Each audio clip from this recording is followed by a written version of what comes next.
आप सभी का हमारे वीडियो में स्वागत है। और आज के वीडियो में समूह की जो भी महिलाएं हैं उनको ग्राम संगठन से रिलेटेड एक इम्पॉर्टेंट जानकारी मिलने वाली है आज की वीडियो में। और ग्राम संगठन यानी वीओ को ट्रेनिंग कौन देता है, ग्राम संगठन की ट्रेनिंग कहाँ होती है, और ग्राम संगठन जिस तरह समूहों की देखरेख करता है तो फिर ग्राम संगठन की देखरेख कैसे होती है, उसको देखने के लिए कौन होता है। ये कई प्रश्न हैं जो आपके मन में होंगे और आज इसी पर हम आपको चर्चा करेंगे, बात करेंगे और जानकारी देंगे कि ग्राम संगठन की देखरेख किसको करनी होती है और इनको जो पदाधिकारी होते हैं, जो ग्राम संगठन की समितियां होती हैं, ये कार्य कैसे करें, इनको ट्रेनिंग देने का काम किसका होता है, कौन इनको प्रशिक्षण देता है और कैसे क्या ग्राम संगठन के जो गठन की प्रक्रिया है उससे लेकर के ग्राम संगठन को चलाने की पूरी प्रक्रिया है, प्रबंधन है, ये सब कैसे चलता है। तो आज की वीडियो को देखेंगे, आपको बहुत जानकारी मिलेगी। तो वीडियो को लाइक और शेयर तो ज़रूर कर दीजिएगा। चैनल को अगर अभी तक सब्सक्राइब आपने नहीं किया है तो जल्दी से इसको सब्सक्राइब भी कर लीजिएगा। चलिए आज की वीडियो में हम लोग बात करते हैं ग्राम संगठन के प्रबंधन की और ग्राम संगठन की जो पदाधिकारी हैं, कार्यकारी समिति है, उप समितियां हैं, इनके कार्य को लेकर ये किस प्रकार से कार्य करेंगे। और ग्राम संगठन जब बनना होता है तभी से इनकी ट्रेनिंग प्रक्रिया शुरू हो जाती है और ग्राम संगठन जब बनाया जाता है तभी 3 दिन की ट्रेनिंग दी जाती है। अब प्रशिक्षण की बात करें तो ग्राम संगठन में प्रबंधन की अवधारणा और उसकी आवश्यकता क्यों है, ग्राम संगठन में प्रबंधन का मुख्य उद्देश्य क्या है, ग्राम संगठन में प्रबंधन संबंधी कार्य एवं उसका निष्पादन। तो कहने का आशय है ग्राम संगठन का गठन आवश्यकता क्यों है, क्यों ग्राम संगठन बनाया जा रहा है, ये सारी बातें जब ग्राम संगठन का गठन होता है तभी ट्रेनिंग में बताई जाती हैं। और चूंकि जब ग्राम संगठन का गठन होता है तो गांव के सभी समूहों की सभी दीदियों को बुलाया जाता है और उन्हीं दीदियों में से दीदियां चुनी जाती हैं, जो कि समितियां, उप समितियां और पदाधिकारी चुने जाते हैं। तो ये जो है ट्रेनिंग दी जाती है, पहले इसकी जानकारी दी जाती है और उसके बाद जो है दीदियों को चुनकर गठन किया जाता है, वहीं से शुरू होता है।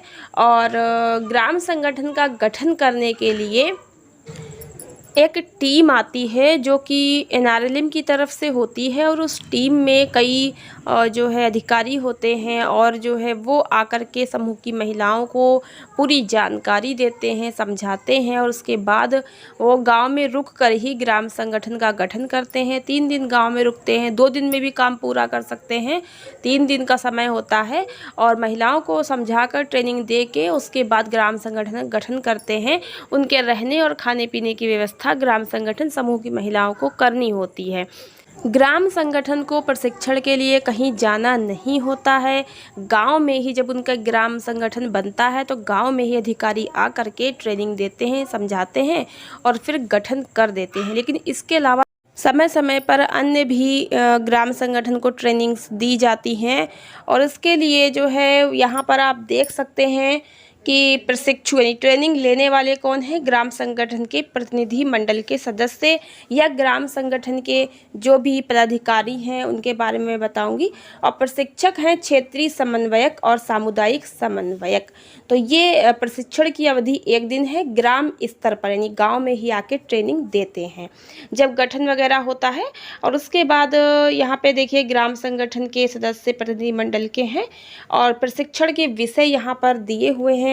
ग्राम संगठन के प्रशासनिक प्रबंधन अवधारणा, आवश्यकता, ग्राम संगठन की सदस्यता, ग्राम संगठन में प्रतिनिधि मंडल का गठन, कार्य उत्तरदायित्व बैठक और निदेशक मंडल का गठन, कार्य उत्तरदायित्व बैठक, पदाधिकारियों का चयन, पदाधिकारियों के कार्य उत्तरदायित्व, ग्राम संगठन की योजना का निर्माण, ग्राम संगठन का रिपोर्टिंग, ग्राम संगठन के कार्यों का मूल्यांकन, ग्राम संगठन में अनुश्रवण प्रणाली, ये जितने भी विषय हैं इन पर भी ट्रेनिंग दी जाती है। और इसके लिए क्षेत्रीय समन्वयक और सामुदायिक समन्वयक 2 दिन की ट्रेनिंग देने गाँव स्तर पर ही आते हैं।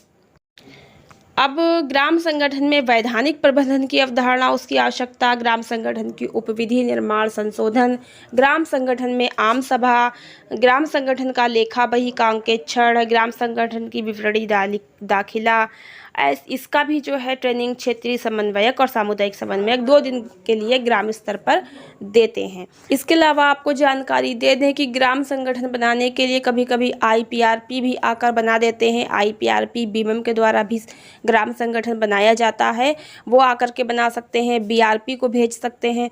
क्लस्टर का या ब्लॉक का कोई भी अधिकारी आकर के भी ग्राम संगठन बना सकते हैं और यही लोग ग्राम संगठन के पदाधिकारी और अन्य सदस्यों को ट्रेनिंग भी देने आते हैं। IPRP भी आ सकते हैं, BRP भी आ सकते हैं, AC आते हैं, CC आते हैं और ग्राम संगठन को ट्रेनिंग देने के लिए ब्लॉक या क्लस्टर से कोई भी पदाधिकारी या अधिकारी आ सकते हैं।